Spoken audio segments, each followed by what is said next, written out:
Mente e equilíbrio. Reflexões para uma mente mais leve e equilibrada. Eu estou muito feliz. Esse é o nosso primeiro episódio, nosso primeiro podcast, em que vamos tratar de um assunto que eu gosto demais. Eu sou apaixonado por esse tema, por esse assunto, que é a saúde mental, o bem-estar mental e algo que permeia o nosso dia a dia, que permeia a nossa vida, que é a nossa alimentação. Então, eu tenho a honra, a alegria de conversar hoje com a Carla de Castro, que é nutricionista, e nós vamos fazer um bate-papo gostoso sobre nutrição, vida, saúde mental e altos pitacos, altas conversas gostosas. Carla, obrigado mesmo pela sua presença, obrigado por estar aqui. Hoje a gente não pode ficar falando em podcast, né? Porque a gente não pode falar muito de data, que horas são agora, mas hoje é sábado à tarde. Estamos aqui trabalhando, estamos aqui gravando e está realmente bem gostoso. Carla, obrigado. Eu queria que você falasse um pouco. Por que a nutrição? Como é que ela chegou na sua vida? Como é que foi a tua história com a nutrição? E você fala da nutrição de uma forma tão alegre, tão empolgada, né? Conta um pouquinho pra gente. Doutor Pedro, obrigada pelo convite. Para mim é uma honra enorme estar aqui gravando o primeiro episódio com você. Ainda mais falando de saúde mental, falando de nutrição, que de fato é minha área de convergência. Eu amo falar sobre nutrição, eu amo falar sobre saúde mental. Uhum. Então, entrando já no nosso tema de hoje, do nosso podcast. Então, por que nutrição? Uhum. Porque eu entendo que a nutrição ela permeia todas as áreas. A nova medicina, a gente tem falado muito em medicina integrativa, a gente tem falado muito em pensar fora da caixa, essa medicina mais holística, que observa o paciente de uma forma mais ampla. Ela não tem como ir para frente, ela não tem como trazer bons frutos sem a nutrição. Uhum. A gente se alimenta várias vezes ao dia. Exato. Né? Eu, por exemplo, faço 4 refeições ao dia. Eu tenho pacientes que fazem 6 refeições ao dia. Uhum. Então, não tem como falar em saúde mental sem falar em nutrição. A gente tem que comer 3 vezes por dia, 4 vezes por dia. Como é que ficou isso hoje? Como é que está isso, né? As pessoas, a nutrição, como é que está vendo isso hoje? Antigamente a gente falava muito de 3 em 3 horas, né? A Uhum. gente tentava, a nutrição de forma geral, tentava meio que enquadrar o paciente. Eu nunca trabalhei assim, vou ser muito sincera. Eu gosto muito de individualidade. Né? Os humanos são diferentes, nem os dedos são iguais. Uhum. Quando a gente fala em neuropsiquiatria, aí que a gente aumenta essa individualidade. Então depende muito de cada paciente. Eu adapto conforme a necessidade, conforme a rotina. Tem pessoas médicos, por exemplo, que fazem plantões e para eles é impossível fazer determinadas refeições. Então, eu, na minha prática, tenho todo um jogo de cintura para poder adaptar a necessidade do paciente. Então, não sigo regras tão rígidas nesse sentido, né? O comer tem que ser algo intuitivo, tem que ser algo prazeroso, tem que ser algo que, de fato, traga saúde e qualidade de vida. E o que eu tenho visto é que todas as pessoas que são impostas uma regra alimentar muito rígida não conseguem seguir, né? Então, meus pacientes falam muito disso, trazem muito isso. Entra num... Não sei como é que você consegue traduzir isso, você que tem mais essa experiência, essa vivência. Parece que entra mais num estresse.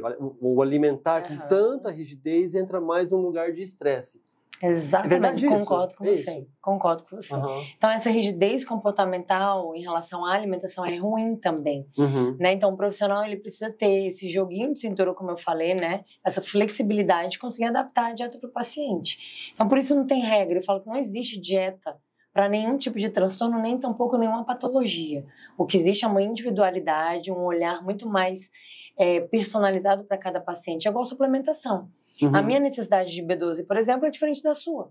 A gente tem uma complexão física diferente, a gente tem idades diferentes, a gente tem necessidades diferentes. Isso precisa ser respeitado. Individualidade bioquímica. Exato. Então, as pessoas não vão ser colocadas numa caixinha quando a gente fala em alimentação. Então, essa negociação com o paciente tem que existir com certeza. Até para o sucesso do próprio plano alimentar, né? Que incrível. Eu tenho essa experiência também. Para as pessoas me perguntam, né? Mas qual é o remédio para depressão? Qual é o remédio para autismo, né? Minha área de atuação hoje, né? De expertise, muito autista adulto. Eu falo, gente, é o que a pessoa vai me trazer de característica e nós vamos tentar trabalhar as suas demandas, as suas necessidades. Não existe um remédio para. né? Eu falo que a psiquiatria é talvez uma área muito menos médica e mais muito feeling. Então tem coisa que tem evidência científica, mas a pessoa não vai responder. Não, né? Precisa ser humanizado, né? Mais do que tudo. Exato. E aí você me fala isso e parece muito com essa psiquiatria ideal, né? E como é que você está conseguindo casar isso? Como é que você está chegando nisso? Em saúde mental, né? Neurodesenvolvimento. Como é que isso apareceu na sua vida? Primeira coisa, como é que isso apareceu na sua vida, né? Então. Neurodesenvolvimento, né? Vamos lá, eu formei há mais de 20 anos, né, ali por volta de 20 anos de formada, né? Então, assim, um longo tempo aí de formação. Eu fiquei mais de 12 anos longe da nutrição, porque eu fui, né, seguir outros caminhos, entrei no serviço público, enfim. Então, tem 7 anos que eu voltei, 7, 8 anos que eu voltei para a área da nutrição. E desses 7, 5 anos eu estou nos transtornos do neurodesenvolvimento, eu estou dentro da neuropsiquiatria. Eu tenho uma amiga muito querida que é fono, ela trata especialmente T21, que é síndrome de Down. E aí ela me trouxe essa demanda, eu falei, vou começar a pesquisar. E aí eu fui pesquisar sobre T21, achei o autismo e achei o TDAH. Eu sou pioneira da nutrição nessa área de neurodesenvolvimento, então a minha formação é de 2020, então eu sou da primeira pós de nutricionistas e especialistas nos transtornos do neurodesenvolvimento. De lá para cá, virei professora, virei coordenadora de curso de pós-graduação e é uma área que eu amo. Ou seja, você mergulhou nesse mundo. 100%. Não faria nada que fosse diferente disso. E graças a Deus, né? Porque é minha área de total convergência. Então, hoje eu atendo todas as idades, o meu corte não é por idade, é por especificidade. Então, eu atendo desde o bebezinho, de 1 ano e 8 meses, por exemplo, que às vezes já fecha o diagnóstico de autismo, o diagnóstico ali, o pessoal fala precoce, mas para mim é um diagnóstico no tempo certo, porque quanto antes a gente fecha, antes começa as terapias e a estimulação. Mas eu também atendo idoso, por exemplo, com Alzheimer e Parkinson, que são transtornos relacionados à saúde mental. Então eu atendo todas as idades, desde que o foco seja saúde e qualidade de vida, pensando em saúde mental. Não tem como ter saúde mental se eu não tenho um corpo funcional. Certo. E a nutrição perpassa por esse processo. E aí, Carla, já pensando com um pouco mais de especificidade, né? Um paciente que está no espectro, que tem uma funcionalidade ou não, né? Chega para você. O que a gente pensa primeiro? Eu trabalho muito com o sono. Foco muito no sono. Né, na qualidade do sono, na higiene do sono, todos os processos, para depois avaliar se nós realmente precisamos medicar esse sono, né? E aí, na nutrição, qual é a primeira coisa que você vai para cima ou não tem uma primeira coisa? Como é que é isso para você? Tem. Primeiro ponto que eu vou investigar e que eu vou entender como é que está funcionando é o intestino. Para nutrição, ou para mim, nutricionista, eu não vou nem generalizar, mas para mim, o órgão central do nosso corpo é o intestino. Não é o cérebro nem o coração, é o intestino. O intestino é onde tudo chega. Alimentação, medicamento, bactéria. Vai chegar um agrotóxico, vai chegar um BPA, vai chegar um disruptor endócrino, enfim, os plásticos, né? Que estão muito associados à nossa alimentação, que é altamente industrializada. Tudo chega no intestino. Então, o intestino é um órgão que é muito exposto, muito arrebentado. E o intestino é a nossa maior barreira imunológica. Abaixo do intestino a gente tem o GAUT, que é uma barreira imunológica inespecífica, que nos protege contra, né, os invasores, as agressões, os patógenos, enfim. Fala só um pouquinho mais sobre o GAUT, só para o público leigo entender um pouquinho. Então, o GAUT é uma manta, né, grosso modo falando, que fica abaixo do intestino. O nosso trato gastrointestinal é como se fosse um cano. Boca, esôfago, estômago, intestino, ânus. Então, o nosso corpo não tem contato com alimento, nem com água, nem com medicamento. Ele vai passar por esse cano, por esse tubo, e aí as células fazem essa absorção. Estômago faz digestão, intestino, absorção. Maior parte dos nutrientes são absorvidos no próprio intestino. Então, daí a gente começa a entender por que o intestino tem que ser tão bem cuidado. Abaixo do intestino eu tenho o GAUT, que é uma manta imunológica. A nossa maior barreira imunológica é o intestino. Nós temos pele como barreira, cílios, né? Tudo isso é uma barreira também que impede que um patógeno nos encoste. A nossa pele, por exemplo, a nossa proteção. Mas endogenamente é o intestino que nos protege. Carla, quando começa o processo alimentar para você? Quando... Na boca. Total. Na escolha do alimento, na verdade. Isso. Quando você pensa no alimento, quando você vai fazer a escolha daquilo que você vai comer, ali começou o processo. Mas quando a gente fala em digestão, por exemplo, na boca já começa, porque na boca eu tenho as enzimas salivares, que ficam na nossa saliva. Por isso que pessoas que têm baixa salivação também têm uma má digestão. Gente, hoje eu almocei olhando o celular. Meu Deus. Eu já estou aqui vendo que eu vou ser reprovado, mas não façam isso, viu? E eu falo com as mães, não é para deixar a criança na frente da televisão, no celular na hora da comida. E às vezes é muito difícil, tá? Né? O mundo da Alice é da Alice, não é o nosso mundo perfeito. Exato. Às vezes o único recurso que a mãe tem é botar na frente da TV para dar comida para a criança. Mas isso é disfuncional. Sim. Você faz sabendo que está fazendo errado e que o ideal é que a gente consiga corrigir. A criança está abrindo a boquinha, você está colocando um alimento lá, não sabe nem o que está comendo.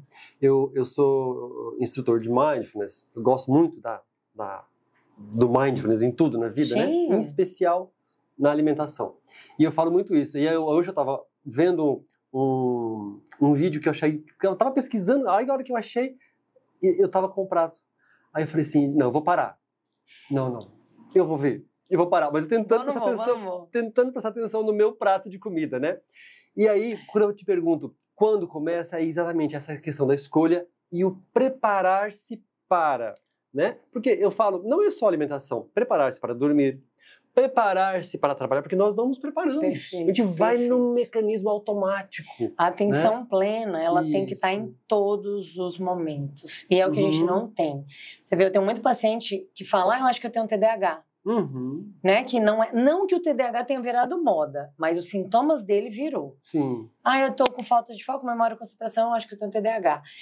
Eu tô muito esquecido, eu acho que é o TDAH. Então as pessoas banalizaram o diagnóstico do transtorno do déficit de atenção e hiperatividade, porque hoje a gente tem muitas demandas, 3, 4, 5 grupos no WhatsApp, até muito mais.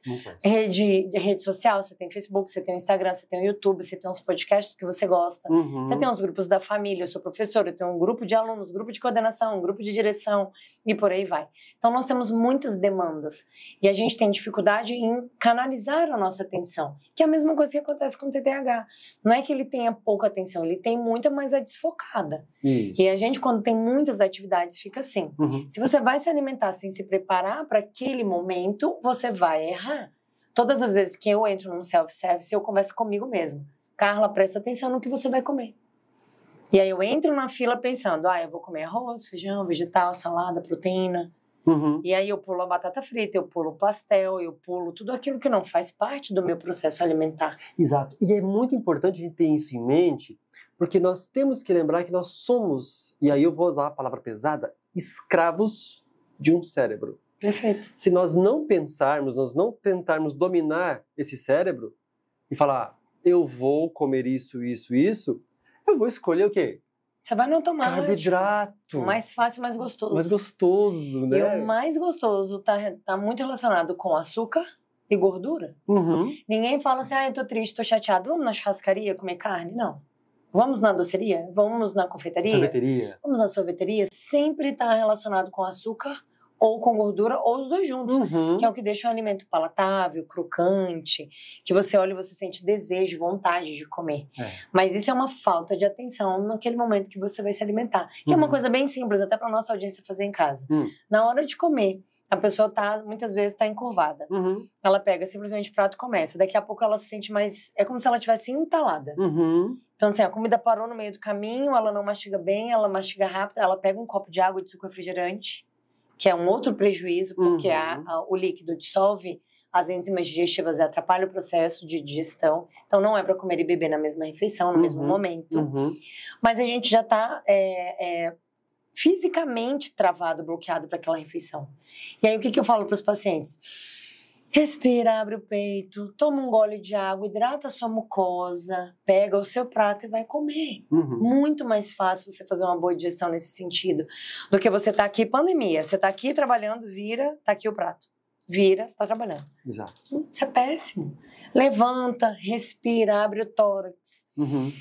Abre o peito, toma um gole de água, hidrata a sua mucosa. Tem aquela galera que tá com a boca seca, que tá colocando comida, aí por isso ela precisa da bebida para ajudar a engolir aquela comida. A criança faz muito isso.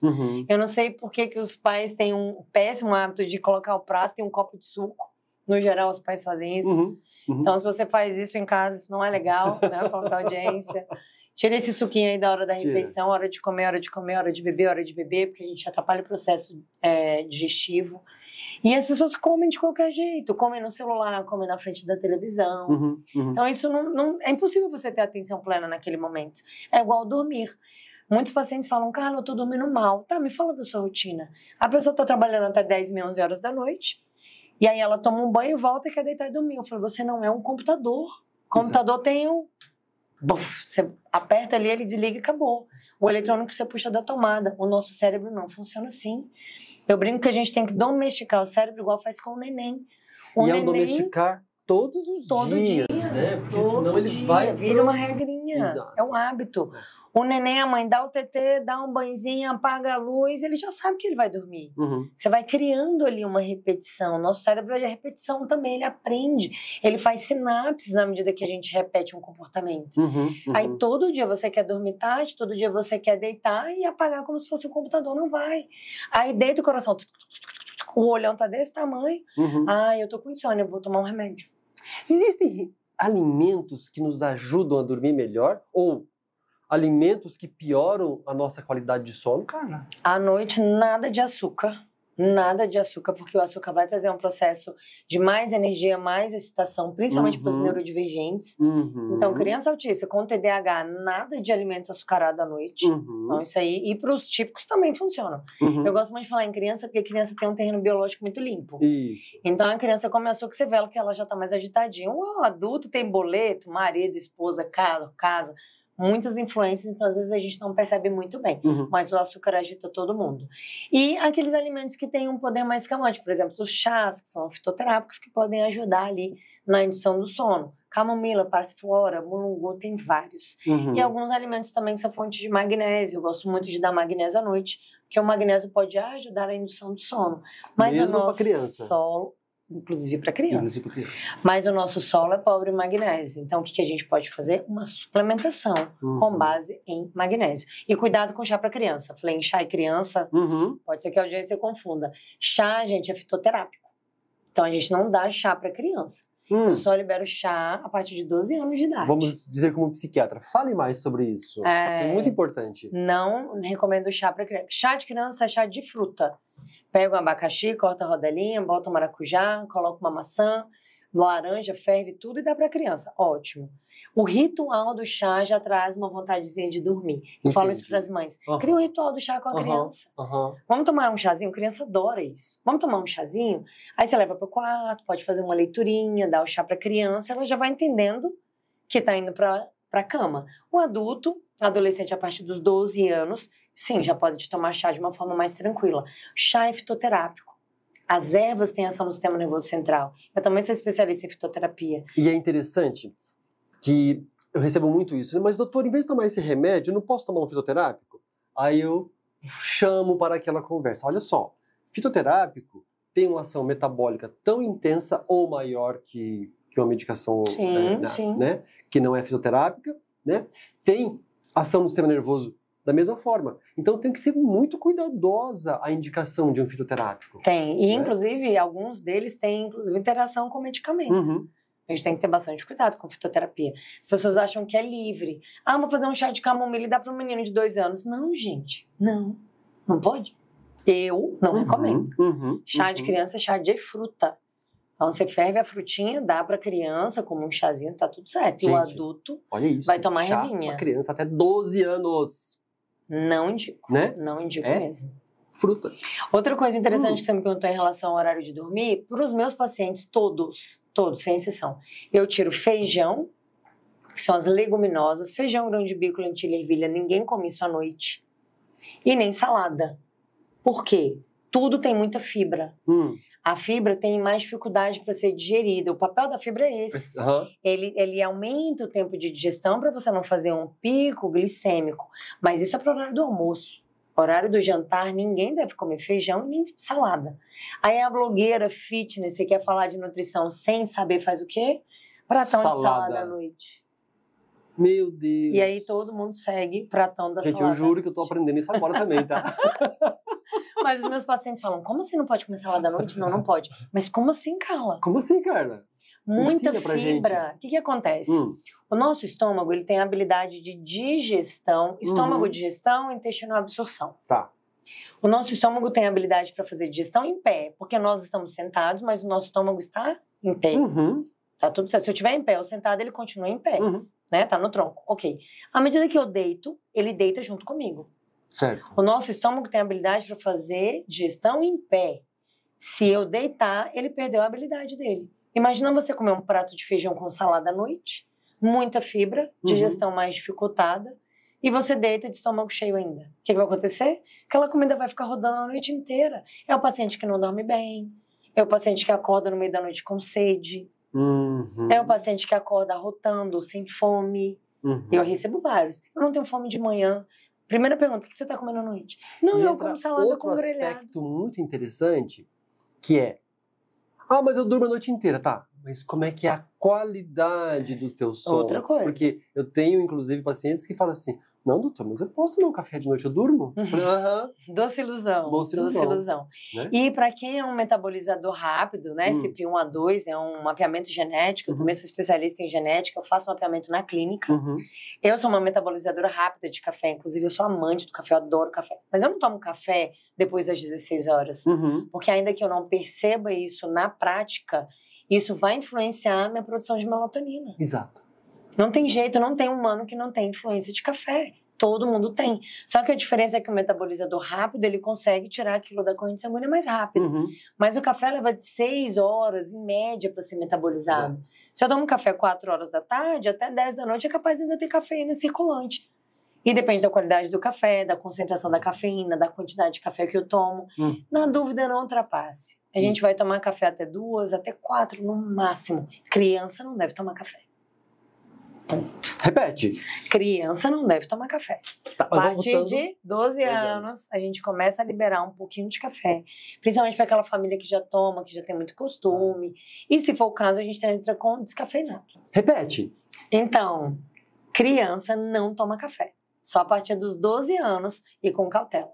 Bacana. Essa história de ficar oferecendo café para criança. Mas assim, Carla, você pincelou para nós o que não comer. Deu uma dica. O que comer à noite? Como é que a gente monta um belíssimo prato para o jantar, com nutrientes, e que seja adequado para a maioria da população? Claro que aqui eu estou falando em qualidade, não em quantidade. Uma criança é uma necessidade completamente diferente do adulto, obviamente. Então, como é que a gente monta um jantar adequado? Você pode colocar um carboidrato, e a outra coisa que fake news da nutrição, né, dentre várias que nós temos, não pode comer carboidrato à noite. Quem disse? Eu como carboidrato à noite. Gente, eu tô reinventando o meu conceito de nutrição, tá? A nova medicina junto com a nova nutrição. Essa associação, ela é perfeita. Então, a medicina integrativa, ela casa muito bem com a nutrição funcional. Né? E essa é a nova medicina, esse novo olhar.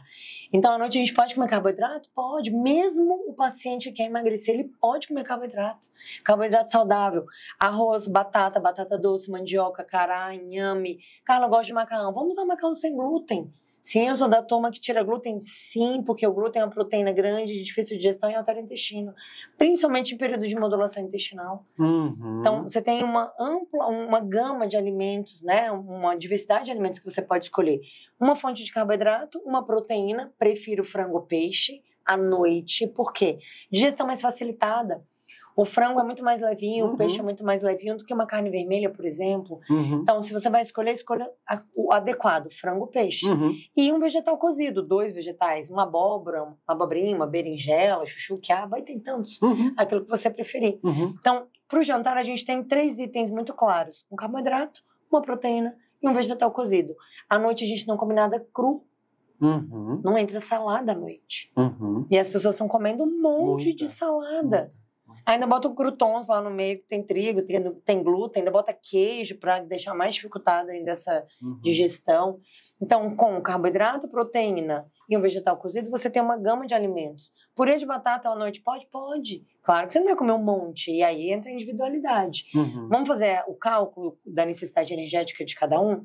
As minhas crianças todas comem carboidrato à noite. As crianças que eu atendo na clínica, todas comem carboidrato à noite. Macarrãozinho com um franguinho desfiado, excelente. Bota um brócolis ali do lado para aquelas que aceitam, né? E a seletividade alimentar, obviamente, é um tema muito forte dentro da clínica. Mas você tem uma digestão muito mais facilitada. A gente deve jantar, no mínimo, 2 horas antes do horário de dormir. Não dá para comer e deitar. Estômago cheio, deitado, não faz digestão. Aumenta o risco de refluxo. Refluxo gastroesofágico, uma das patologias mais comuns do trato gastrointestinal. Então, espera 2 horinhas, 2 horas e meia, estômago vazio, sem fome, deitou, dormiu. A chance de você dormir bem, acordar bem, um sono mais contínuo, um sono REM, é muito maior. Que maravilha. Carla, e aí a gente vai pensar o seguinte: nos alimentamos, né, na maioria das vezes, na maioria dos casos, quando não é mal, muitas vezes é inadequado. Sim. Né? Não é o ideal. Isso gera a famigerada inflamação.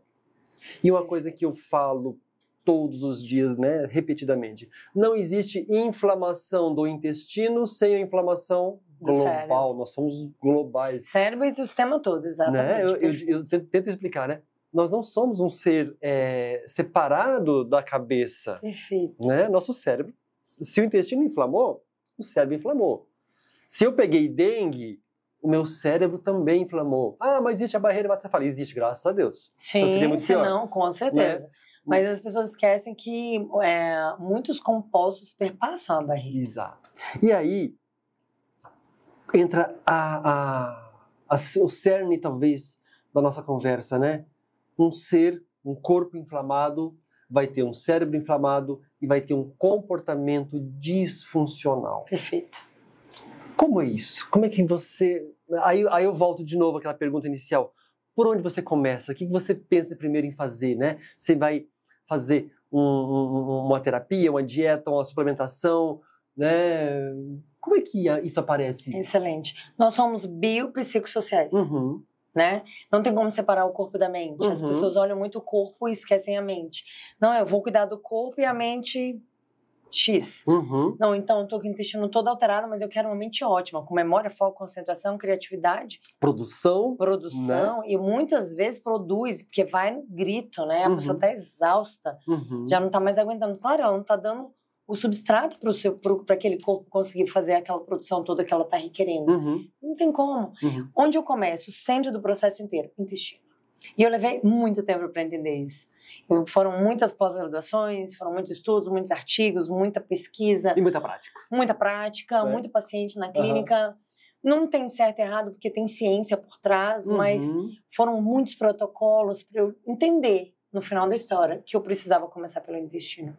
E aí eu desenhei os meus protocolos. Hoje eu trabalho com os protocolos que eu mesmo fiz, com base nos estudos, na ciência, enfim, na clínica.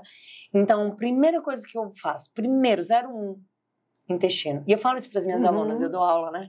Então eu falo, gente, começa pelo intestino. Nunca vai dar errado. Se você começar pela saúde intestinal, com certeza você vai ter sucesso no processo, desde que o paciente faça adesão, obviamente. Então a gente começa a modular aquele ambiente. Eu tenho que ajudar o meu intestino. Se eu estou mandando alimentos açucarados, refrigerante, um monte de doce, um monte de industrializado, alimentos sem nutrientes, né, que a gente chama de caloria vazia, são aqueles alimentos calóricos e que não trazem nada de bom pra gente, como, por exemplo, os refrigerantes mesmo. Alimentos ultraprocessados que tem uma lista de ingredientes desse tamanho que você não sabe nem o que é. Você não sabe nem o que quer dizer aquele composto. E você tá colocando aquilo pra dentro. Tem um bordão que falava assim: se você ler a composição e se a sua avó não soubesse o que era... Não como. Ainda vale? Não como. Não coma, né? E o pessoal fala muito sobre isso. Mas antigamente as pessoas comiam muito mais saudável. Antigamente não tinha tanto de industrializado que tem. As coisas em caixinhas, os nuggets, as pizzas, tudo veio ali nos anos 90, mais ou menos. Então, antes disso, as pessoas se alimentavam muito melhor. Exato. Claro que as vós não tinham os problemas que a gente tem hoje. Porque cada um tinha a sua plantação em casa, normalmente tinha uma hortinha, trocava com o vizinho ali algum alimento, ou ia no verdurão comprar. Hoje, você entra no mercado, você tem dificuldade de achar alimentos que não são industrializados. A parte do natural está desse tamanho, industrializado está desse tamanho. Exato. Então, carnes nas caixinhas, os hambúrgueres, os nuggets, um monte de alimento, e isso inunda a vida das crianças. A criança vê na televisão aqueles biscoitos das carinhas, as propagandas que atraem as crianças. É um negócio maluco. Na época dos anos 90, eu lembro bem da propaganda do Xambinho, vale por um bifinho. Sim. Oi? Como assim? Isso aqui vale por um bifinho? Como assim? O lácteo nem é fonte de proteína, que é outra coisa que as pessoas não sabem. Eu desafio o pessoal que está assistindo. Pega 1 litro de leite e vai ver quanto que tem de carboidrato e quanto tem de proteína. O leite tem mais carboidrato que proteína. Leite não é fonte de proteína. Queijo não é fonte de proteína. O paciente chega e fala, eu como pão, queijo, tá? Cadê a proteína? O queijo. Eu falei, aonde? Qual queijo que você está comendo que eu não estou sabendo qual é? Queijo não é fonte de proteína. E as pessoas se enganam. Mas ele tem algum benefício? Ele é pró-inflamatório também? Também. Eu sou da linha funcional. E aí eu gosto muito de falar isso, porque existe um monte de profissionais que não são dessa linha e tá tudo bem. Verdades existem várias, é prática clínica. Eu falo muito para as minhas alunas também. Prática clínica a gente não discute. Cada um tem a sua prática. Eu sou da linha funcional. Eu tiro tanto lácteos quanto glúten da dieta. Quando o objetivo é modulação intestinal. Chegou um paciente com laudo ou com alterações relacionadas a questões cognitivas, com queixas. Primeira coisa, modular intestino. Tem que tirar glúten, tem que tirar lácteos. Tira de uma vez? Não. Por isso eu desenvolvi os meus protocolos. Então eu aplico na clínica os protocolos que eu desenvolvi. Então a gente faz por partes. Aí depende da clínica do paciente, se ele tem alguma comorbidade associada, se tem doença autoimune está relacionada ao glúten. Então, já vou dar um recado para a audiência. Se você tem uma doença autoimune, tire o glúten da vida. Não tem como viver bem com doença autoimune consumindo glúten. Então, psoríase, vitiligo, lúpus, as doenças reumatológicas, as doenças de pele. A idiopática não tem causa? Tem causa. Pois é. Tem causa. Eu quase tenho um treco quando alguém fala a palavra idiopática. Não tem causa, não sei o que é idiopático. Idiopático significa o profissional, às vezes eu, né, como profissional, não sei, não tenho capacidade, não tenho competência. E nem quero investigar. Né? E aí eu digo o seguinte, eu sempre gosto de falar assim, eu gosto de me aliar a pessoas melhores do que eu. Peraí, eu não sei o que é. Vamos investigar junto? Vamos buscar uma investigação? Porque falar que é idiopático hoje... 2025 é demais, né? É brincadeira, né? E a gente tem uns grupos, eu tenho uns grupos de nutricionistas do Brasil. Nós somos poucas nutricionistas especialistas em autismo e TDAH, nós não somos muitas. Nós temos o nosso grupo. Quando a gente pega um caso extremo, algo que está fora ali do nosso contexto, daquilo que a gente sabe mesmo, porque ninguém sabe tudo, a gente joga no grupo, vamos fazer uma discussão, vamos trazer isso aqui para um estudo de caso. Né? Eu faço supervisão de casos também, eu faço supervisão de atendimento clínico com as alunas. Então, assim, vamos estudar isso aqui. Eu estou aberta a aprender. Né? Quando a gente ensina, a gente mais aprende do que ensina. Sem dúvida. Então, o tempo inteiro eu estou aberta a aprender. Eu não sei tudo. E ainda bem que eu não sei. Então, vamos estudar, vamos investigar. O que não dá é para dar um diagnóstico de idiopático. Exato. Não, é uma alteração de pele, é idiopático. Exato. Então, uma dermatite. E aí entra... eu acho que o profissional ele tem que introjetar esse conceito, né? Eu vou tentar entender além dos sintomas, além de um diagnóstico e de uma classificação. Ou seja, uma pessoa que é a nossa área de expertise, né? Uma pessoa que está no transtorno do espectro autista, uma pessoa que é uma neurodivergente. Nós precisamos investigar todos os elementos que vão inflamar. Perfeito. E quando você faz isso com a nutrição, você me falou, né? Começou pelo intestino. E aí? A que hora que eu vou estabilizar esse intestino? Quais são os passos? O que eu tô querendo sua aula já aqui pronta. Vamos embora. Conta. A nutrição, ela é realmente muito encantadora. É isso que eu posso dizer. Os pacientes que passam comigo saem de lá assim, meu Deus, Carla, mas é muita informação. Eu fico 2 horas com cada paciente na clínica. Eu brinco que é uma consulta-aula, porque eu ensino para ele, porque por mais que ele não queira fazer, ele sabe que ele precisa, ele entendeu, ele não tá saindo com papel, eu explico para ele por que ele deve fazer. A mesma coisa a mãe atípica, por exemplo. Carla, é muito difícil tirar leite, é muito difícil tirar glúten. sim, mas você está entendendo por que você deve fazer. E mesmo com raiva, e mesmo não querendo, com toda a dificuldade, ela faz. Então, eu gosto muito de explicar qual é o papel da nutrição. E a nutrição, de fato, é encantadora. Então, a gente começa, tá? Carla, minha clínica. Ou eu vou tirar glúten, ou eu vou tirar lácteo no primeiro momento, eu aplico o meu protocolo. Junto com isso, eu faço a suplementação. A nutrição tem duas suplementação, vertentes. A gente começa já... Mas... Inicialmente, eu não perco tempo. A clínica já me dá todo o suporte para eu suplementar um paciente. Nem todo mundo faz exame de sangue. Eu atendo bebês de 2 anos. E aí, eu vou furar uma criança para pegar, saber? Se puder, se for muito necessário, a gente faz. Mas se a criança está bem, ela está no espectro, por exemplo, mas ela está bem de saúde, eu não vou furar uma criança. Eu espero o pediatra pedir, eu espero um outro profissional precisar, a gente faz uma coleta só. E cá para nós, né, cara? Criança. Você acabou de me dizer, não dizendo, que você faz uma coisa que eu adoro. Clínica. Sim, semiologia, avaliação, né? De sinais e sintomas. Se a pessoa não tem uma clínica, ou se ela tem uma clínica evidente, perfeito, eu não vou pedir um exame, eu vou tratar essa clínica, principalmente se esse exame for invasivo, se esse exame, né, for causar um mal-estar. Imagina você fazer uma coleta de sangue num bebê de 2 anos. Gente, isso é um estresse para a mãe, é um estresse para a criança. Isso pode gerar um trauma. Então, eu só peço para os pequenininhos se realmente for necessário. Às vezes precisa. Vamos ver com o pediatra se tem necessidade. A gente faz um pedido só. Poucos itens, obviamente. Um corpinho pequeno não dá para tirar muito sangue. Mas se é uma criança um pouquinho maior, a gente já faz o exame para complementar a clínica. Não tem plano de saúde. Meu pedido de exame gira em torno de R$3.000. Eu não vou fazer uma família carente fazer exame de 3 mil. Exato. Eu gasto dinheiro com comida e suplemento. E hábitos. Não com exame. Então, eu pego toda a clínica do paciente, às vezes eu tenho que olhar para o pai, para a mãe, para casa, entender o contexto.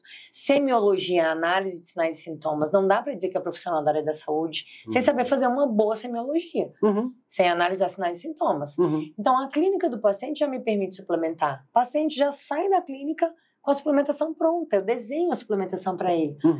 Então, o nutricionista ele tem que trabalhar com 2 frentes, alimentação e suplementação. Não dá para abrir mão da suplementação, por exemplo. E tem profissionais que não suplementam, que me impressiona até hoje. Mas, ok, cada um com a sua clínica. Então, na minha prática, o que eu faço? Alimentação, suplementação. Alimentação com foco, redução do processo inflamatório, a gente falou inflamação sistêmica, não é só a cabeça, não é só o corpo, não é só a mente. Então, tem todo o processo ali de integração biopsicossocial. Não adianta querer melhorar a mente pensando só, não, Carla, não tem nada para melhorar a memória. Provavelmente você já viu isso. Doutor, você tem um remédio para memória aí? Vamos se alimentar melhor? Isso. Vamos cuidar do intestino? Vamos dormir? Como é que tá seu sono? O que você bebe antes de dormir? Como é que tá? A bebida alcoólica tá demais? O álcool também diminui melatonina.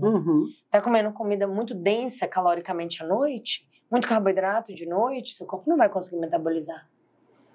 Então, existe todo um processo que vai ajudar o paciente a melhorar a saúde dele de uma forma mais ampla, que não um medicamento. Só que isso é sistêmico, é o corpo todo.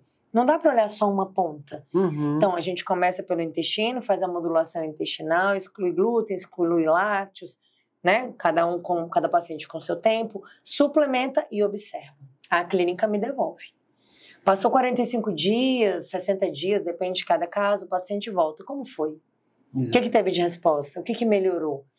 Melhorou o foco, melhorou memória, a criança conseguiu sentar, o intestino melhorou. Os pacientes atípicos, neurodivergentes, têm no mínimo 4 vezes mais chances de alterações gastrointestinais. Azia, refluxo, resto de comida nas fezes, diarreia, alternado com constipação. Então, é aquela criança que está com o intestino muito estufado, está com gases. A criança está irritada, às vezes o abdômen da criança, aquela barriguinha de sapo. E às vezes eu falo com a família fala, mas não é normal? Não, não é. Não é normal. Assim como tem um adulto que eu pergunto, você sente algum desconforto gástrico? Só aquela azia depois do almoço. Que azia? Gente, não é aquela aziazinha depois do almoço. Mas não é normal? Todo mundo tem, não tem? Não. A gente normaliza alguns sintomas. A gente acaba achando que tudo é muito normal, ter refluxo. É muito comum pessoas com refluxo. Se alimentam mal, vão deitar com o estômago cheio, acordam arrotando, enjoada, pula o café da manhã, vai direto para o almoço. E a gente vira uma miscelânea de atitudes erradas e inadequadas que vão prejudicando a nossa saúde cada dia um pouquinho. Ou seja, a nossa função cognitiva, a nossa ansiedade, nossa qualidade de sono, nossa disposição, tudo vai caindo, né? Porque nós estamos trabalhando sempre no contra, né? Inflamando mais este corpo e, pasmem, né? O cérebro está no nosso corpo. Exatamente. Né? E aí a gente piora tudo. É como se o paciente chegasse a 70% da capacidade máxima dele. Ele nunca passa dele, ele não chega em 100. É como ter uma Ferrari e você está andando a 20 por hora. É disfuncional, tem alguma coisa errada. Exato. Por que esse corpo, esse humano, não está chegando em 100%? Porque o combustível dele está errado. A forma como eu estou tratando a máquina está errada. Um carro sem manutenção, ele vai parar fatalmente. Exato. Só que a saúde, o nosso corpo, ele é muito resiliente. Eu brinco que o nosso corpo é nosso parceiro. Exato. E ele vai com a gente. Ele vai, até a hora que ele quebra. E aí as pessoas falam o quê? Do nada infartou.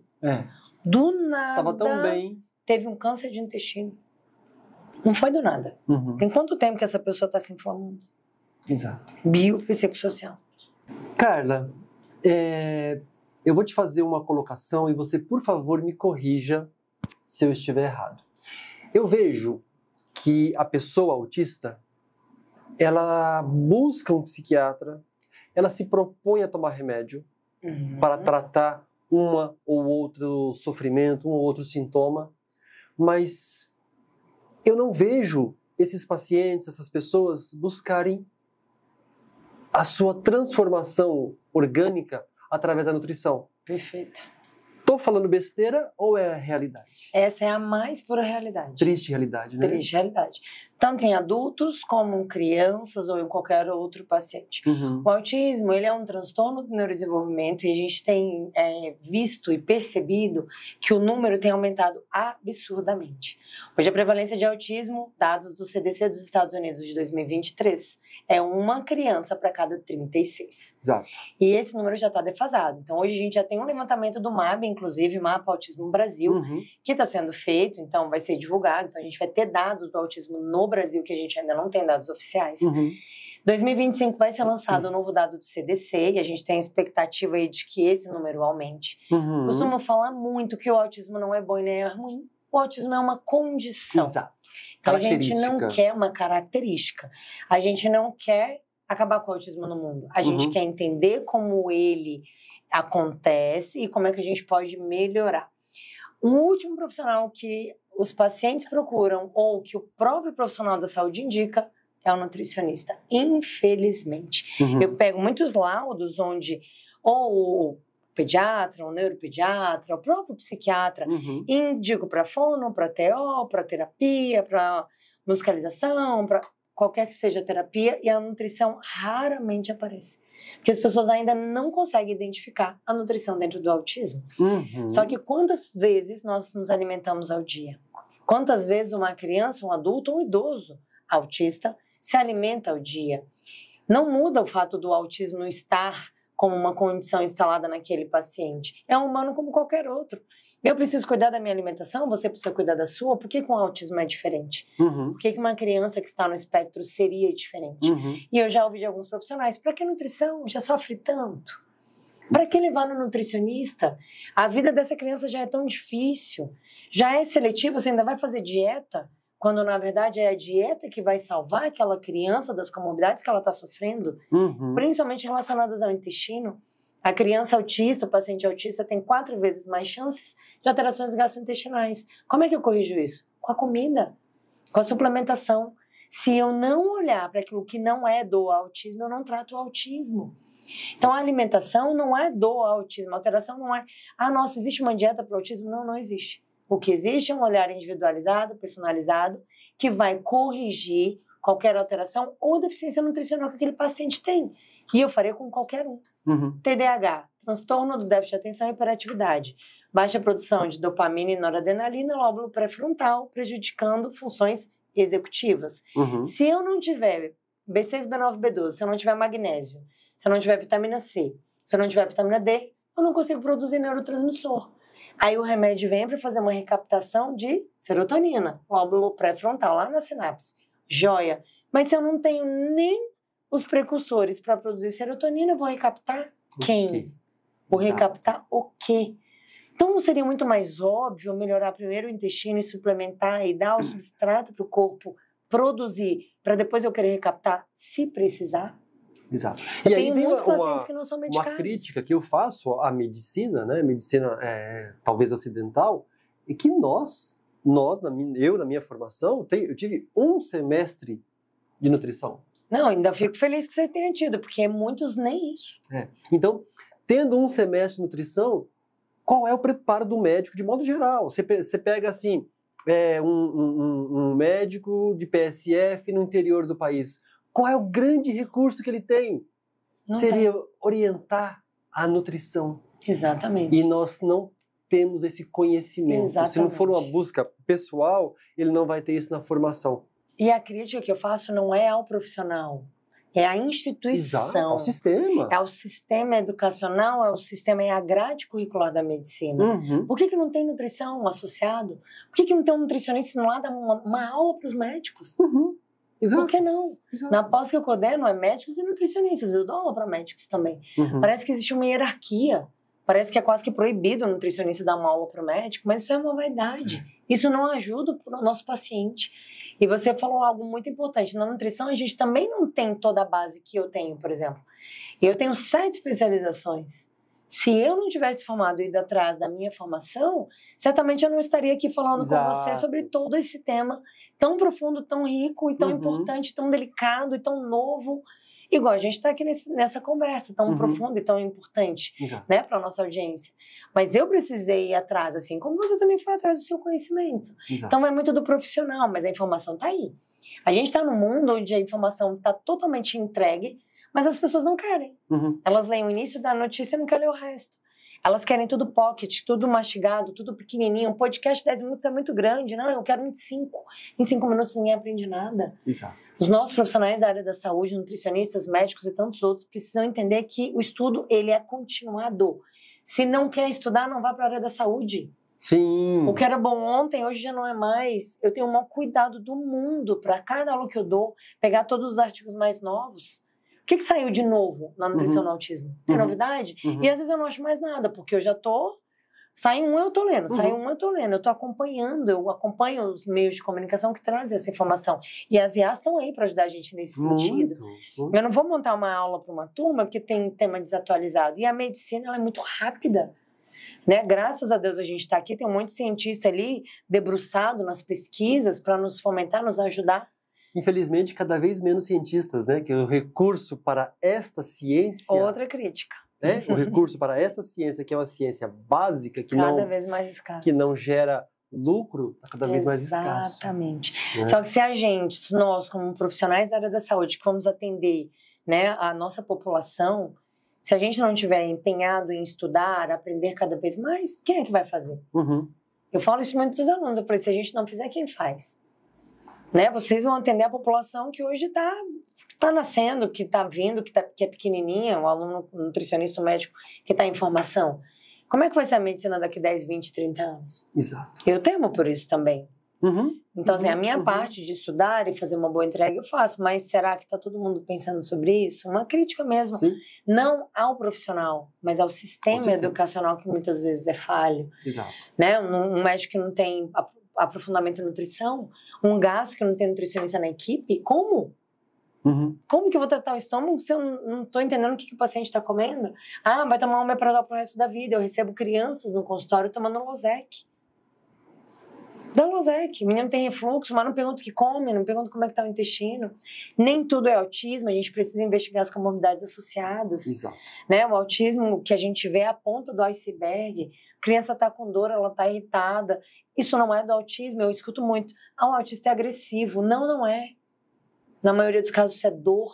Exato. A criança está com dor, está com gases de extensão abdominal, o resto de comida nas fezes, está com refluxo.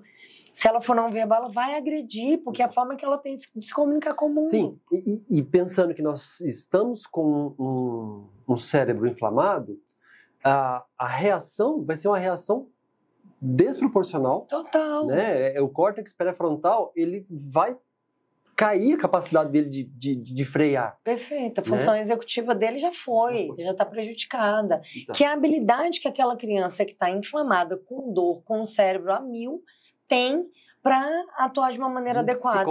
De se controlar. Ela não aprendeu a fazer isso. Ela não tem repertório para fazer aquilo. Uhum. Então, se eu não corrijo o intestino, se eu não melhoro a oferta de nutrientes, se eu não suplemento, se eu não corrijo o processo metabólico, como é que eu vou exigir daquela criança ficar 10, 15, 20 horas no banco de terapia? Não vai. Exato. E não é a terapia que é ruim, não é a terapeuta que é ruim, não é o sistema que é ruim. A criança não está preparada.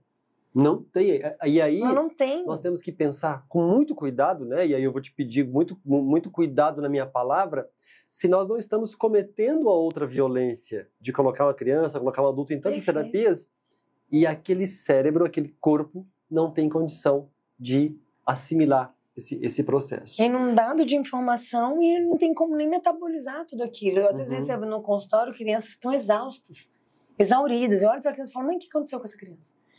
Aí eu vou ver a rotina, o menino tá fazendo 15, 20 horas de terapia. Uhum. Aí faz escola, faz futebol, faz inglês, faz não sei o quê. Parece que quer ocupar o tempo inteiro da criança, parece que tem que ser um mini gênio. Isso não vai funcionar, não é o excesso que faz funcionar. Exato. São as escolhas adequadas, no momento adequado, com o repertório adequado, da forma adequada. Sabe de uma coisa que eu percebo, de modo geral, e percebo inclusive, né, na minha vida pessoal com os meus filhos, é ócio. Hoje em dia, a criança não sabe mais exercitar o ócio. E aí não é só a criança, o adulto também. O adolescente, né? Então... O adulto precisa, o tempo todo, se ele tá parado, ele tem que estar aqui, ó, né? Perfeito. E nós não sabemos mais viver o ócio. Nós não sabemos mais descansar para ter uma boa capacidade de performance. Depois que deram o nome do ócio, né, categorizaram o ócio de tédio. Exato. Acabou. Eu estou entediado. Eu já ouvi isso de criança, tá? Sim. O que você tem? Estou entediado. Uhum. Ela não sabe muito bem o que significa, mas ela sabe a sensação que é. Exato. Então não dá pra ficar parado, não dá pra não fazer nada. Uhum. Ou tem que estar assistindo televisão, ou tem que estar no joguinho, ou tem que estar no celular.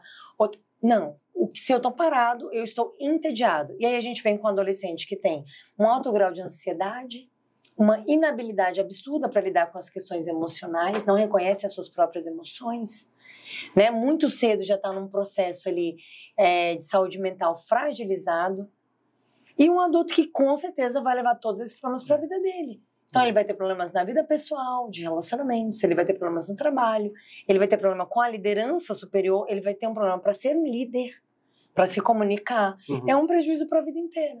Exato. Ou seja, estamos falando de uma condição extremamente complexa, porque eu tenho, obviamente, ali um cérebro concreto inflamado, mas eu tenho uma cultura da comunicação adoecida. Perfeito. Né? Não sabemos nos comunicar, não sabemos interagir, e, obviamente, isso gera mais irritação.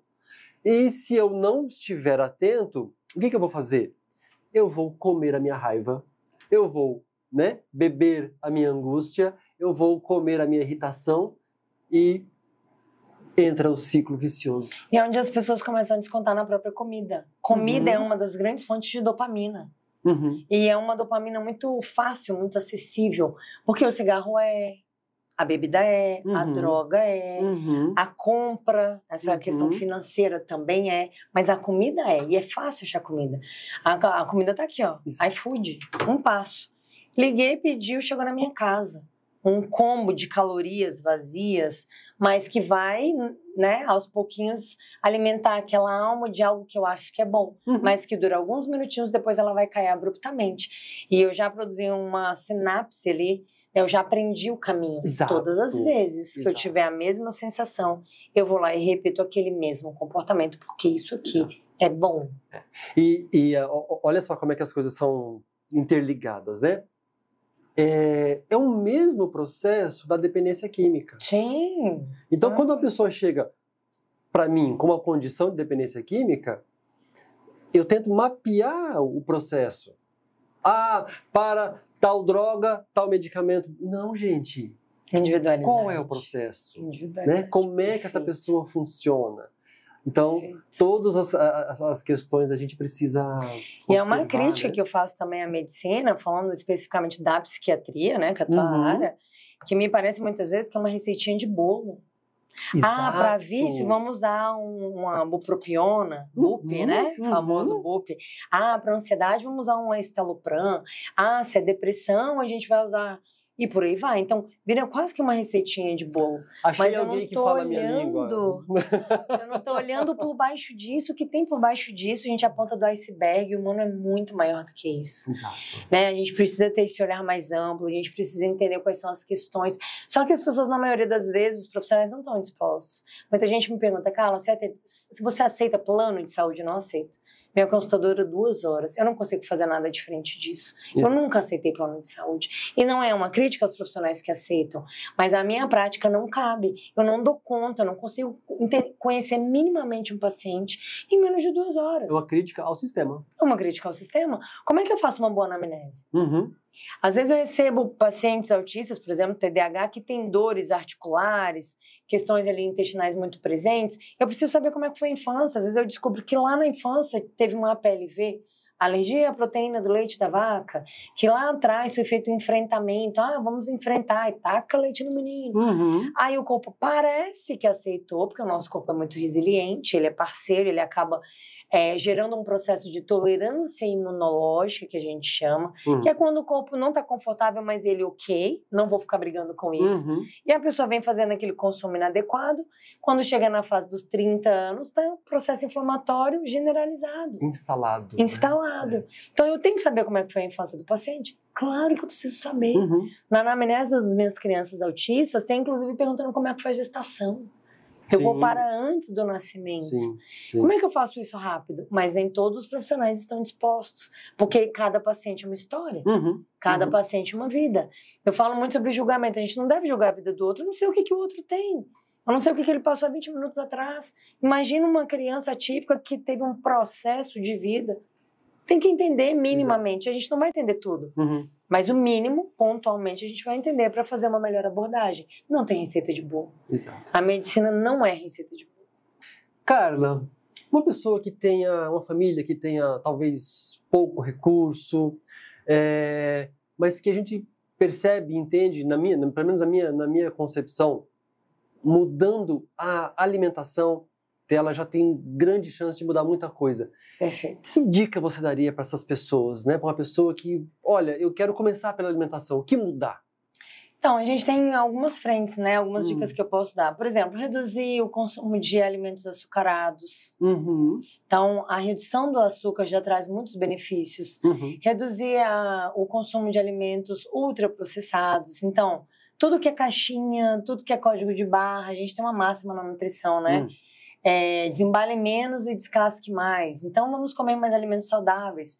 Frutas, vegetais, salada, arroz, feijão, proteína, tudo isso já traz um grande arcabouço, aí, uma grande variedade de alimentos e de nutrientes. A gente tem que pensar sempre em nutriente. Quando a gente vai comer um alimento, a pergunta é, o que esse alimento me traz de bom? Exato. Por exemplo, um refrigerante não tem nada de bom. E 2025, não tem um humano que não saiba o que é uma alimentação saudável. É esperado que as pessoas intuitivamente entendam que uma fruta é melhor do que um sanduíche. Né? Que um prato de arroz com feijão é muito melhor do que um hambúrguer na rua, por exemplo, né? Do que uma coxinha. Então, é buscar ali a base de uma alimentação saudável e simples, eu não estou falando de nada rebuscado. Arroz, feijão, vegetal, salada, proteína, fruta. A gente já tem uma grande quantidade de nutrientes que vai tanto modular esse intestino, porque quem modula o intestino é comida, além de uma grande variedade de vitaminas e minerais, que é o que está dentro dos alimentos. Os ovos podem ser incluídos aí também.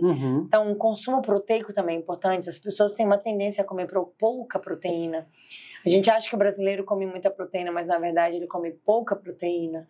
Então a gente às vezes falha com as crianças também no consumo proteico. Então dar atenção ao tipo de proteína, a forma de preparo, evitar as frituras. Sabe aquele basicão que tem anos que a gente fala?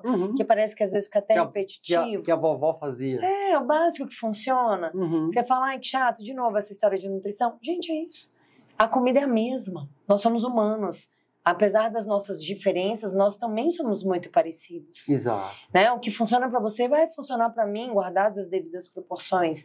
Então, não é difícil implementar uma alimentação saudável. E ela é mais barata do que a industrializada, que é outra fake news da nutrição. Ah, fazer dieta é caro. Caro para quem? Se alimentar bem é caro. Para quem? Porque caro é a caixinha, caro é o industrializado. Se você for no Verdurão fazer as suas compras, eu garanto que você vai comprar, você vai gastar muito menos do que se você passar na gôndola do mercado. Esses dias o meu filho pediu um chiclete, e aí eu falei, só se você fizer uma conta comigo. E aí eu fui mostrar para ele quanto custa 1 quilo de chiclete. Olha. Porque ele ficou abismado. Porque, não, pai, esse aqui é barato, é 10 reais, é 11 reais. Eu falei, tá, quantos gramas tem?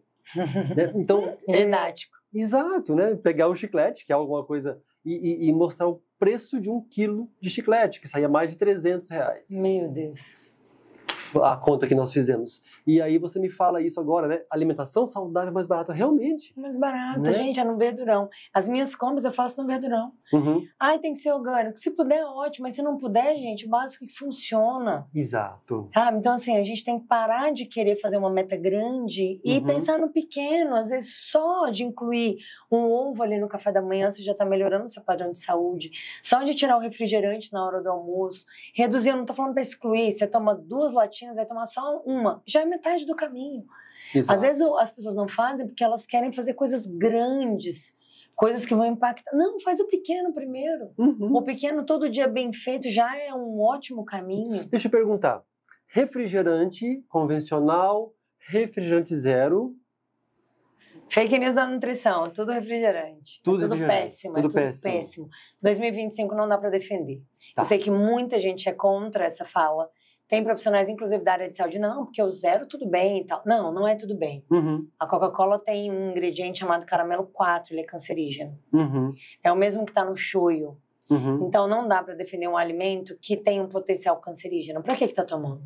Eu não consigo defender a Coca-Cola. Qual a necessidade? Não tem necessidade, não tem nenhuma necessidade. Então, tem alimentos que não tem como defender.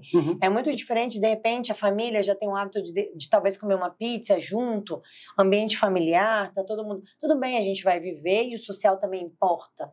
Principalmente para o transtorno do neurodesenvolvimento, que muitas vezes tem questões de socialização um pouco mais difícil. Às vezes está com os amigos reunidos, está com a família, é um momento legal, um momento gostoso. Tá, pode colocar um alimento que não seja tão saudável, mas você tem toda uma conotação por trás. Agora, uma latinha que você abre com um alimento que não traz nenhum benefício, não faz o menor sentido. E você vai tomar uma, vai tomar 2, vai tomar 3 e, além de não te alimentar, ainda vai trazer alterações metabólicas pelo excesso de açúcar e pelos compostos que tem lá dentro. Aditivos químicos aumentam a agitação. O paciente com TDAH não deveria consumir nenhum aditivo químico. E o que mais tem na Coca-Cola, nos refrigerantes de forma geral, são aditivos químicos. Perfeito. Então, é tudo farinha do mesmo saco, não tem diferença. Se é uma historinha, não, zero, não. Toma suco, gente. Suco de polpa também, de caixinha não vai resolver. Não vai. Mas o suquinho natural, um suquinho de polpa, ou então toma água. Tem coisa melhor do que água. E as pessoas esquecem de tomar água.